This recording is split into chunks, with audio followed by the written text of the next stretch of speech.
নমস্কার বন্ধুরা, আমি ঝুমাস ক্রিয়েশনে তোমাদের স্বাগত।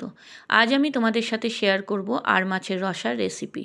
বন্ধুরা, এর আগে আমি শেয়ার করেছিলাম আর মাছের কালিয়া রেসিপি, আর আজ শেয়ার করব আর মাছের রসার রেসিপি। এই আর মাছের রসা যদি মাংসের মতো করে রান্না করা যায়, খেতেও কিন্তু মাংসের মতোই লাগে। আর গরম ভাত এই আর মাছের রসা দিয়ে যদি খাওয়া যায়, অসাধারণ লাগে। তাহলে চলো বন্ধুরা, আমি কিভাবে করেছি এই আর মাছের রসা তোমাদেরকে দেখিয়ে দিই। প্রথমে আমি কড়াইতে সর্ষের তেল দিলাম। তেলটা একটু বেশি পরিমাণেই দিতে হবে। আর এই রান্নাটা কিন্তু সর্ষের তেল ছাড়া একদম ভালো হয় না, তাই এটা সর্ষের তেল দিয়েই রান্না করতে হবে। তেলটা গরম হলে আমি মাছগুলো এতে দিয়ে দিলাম। আর মাছের পিসগুলো কিন্তু একটু বড় বড় করেই কেটে নিয়ে আসতে হবে।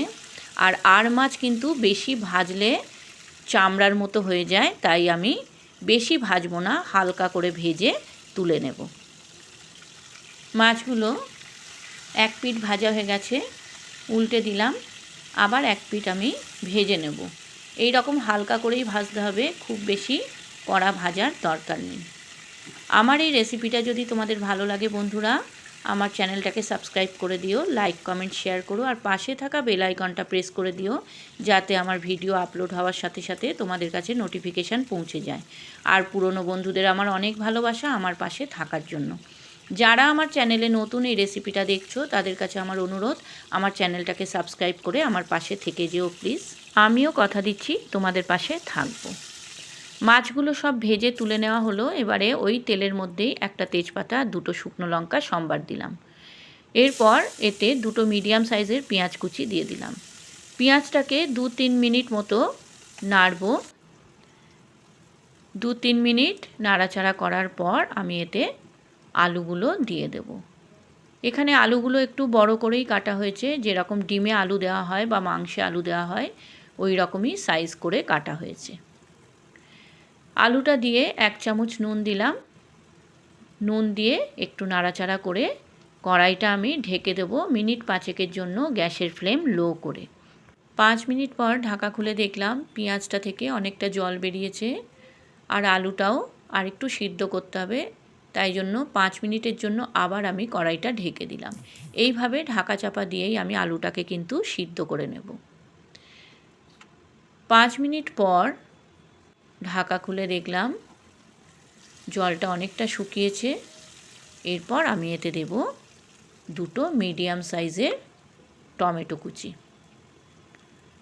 টমেটোটা দিয়ে আবার একটু নাড়াচাড়া করে আমি 2-3 মিনিটের জন্য কড়াইটা ঢেকে দেব। 2-3 মিনিট পর ঢাকা খুলে দেখলাম টমেটোটা নরম হয়ে গেছে আর আলুটাও সিদ্ধ হয়ে গেছে।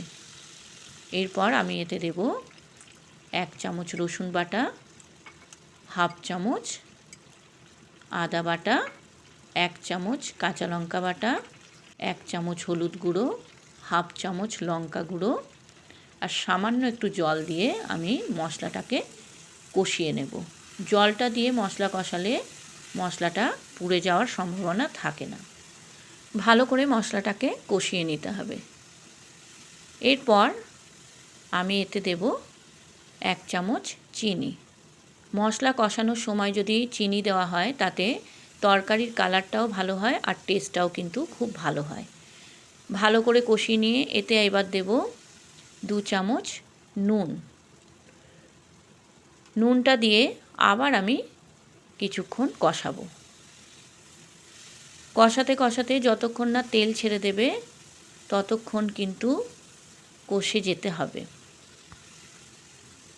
এরপর আবার আমি একটু জল দিলাম। জলটা দিয়ে আবার কষাতে হবে। এইসব রান্না যত কষাবে তত কিন্তু এর টেস্ট বাড়বে। দেখো কষাতে কষাতে কিন্তু তেল ছেড়ে দিয়েছে। এইবার আমি এতে দেব জল। এখানে আমি 2 গ্লাস মতো জল দিয়ে দিলাম। জলটা দিয়ে যেহেতু একটু ফোটাতে হবে, তাই জলটা একটু বেশি দিলাম। জলটা দিয়ে আমি কড়াইটা 2 মিনিটের জন্য ঢেকে দেব, গ্যাসের ফ্লেম হাই করে। 2 মিনিট পর ঢাকা খুলে দেখলাম ঝোলটা ফুটছে। এরপর আমি এতে মাছগুলো দিয়ে দেব। মাছগুলো দিয়ে খুব ভালো করে ফুটিয়ে নিতে হবে। তোমরা কে কোথা দিয়ে আমার এই ভিডিওটা দেখছো বন্ধুরা কমেন্টে জানিও, আর আমার রেসিপিটা কেমন লাগলো সেটাও কিন্তু কমেন্টে জানিও। মাছগুলো সব দিয়ে দিলাম। এইবার এতে দেব 1 চামচ ঘি আর সামান্য শাহি গরম মশলার গুঁড়ো। এরপর ভালো করে একটু নেড়ে ফুটিয়ে নিয়ে আমি রসাটা নামিয়ে নেব। আমার আর মাছের রসা রেডি। দেখো তো বন্ধুরা দেখতে কেমন হয়েছে, লোভনীয় না? খেতেও কিন্তু অসাধারণ হয়েছে। তোমরা একবার হলেও এইভাবে করে দেখো, আমি মনে করি তোমাদেরও ভালো লাগবে। আর মাছ যদি মাংসের মতো করে রান্না করে নাও, মাংসকে ফেলে তোমরা এই আর মাছের রসাই খাবে। তোমরা যারা ফেসবুক থেকে আমার এই রেসিপিটা দেখছো, আমার ফেসবুক পেজটাকে ফলো করে দিও। আর যারা ইউটিউব থেকে দেখছো তারা ইউটিউব চ্যানেলটাকে সাবস্ক্রাইব করে আমার পাশে থেকে যেও প্লিজ।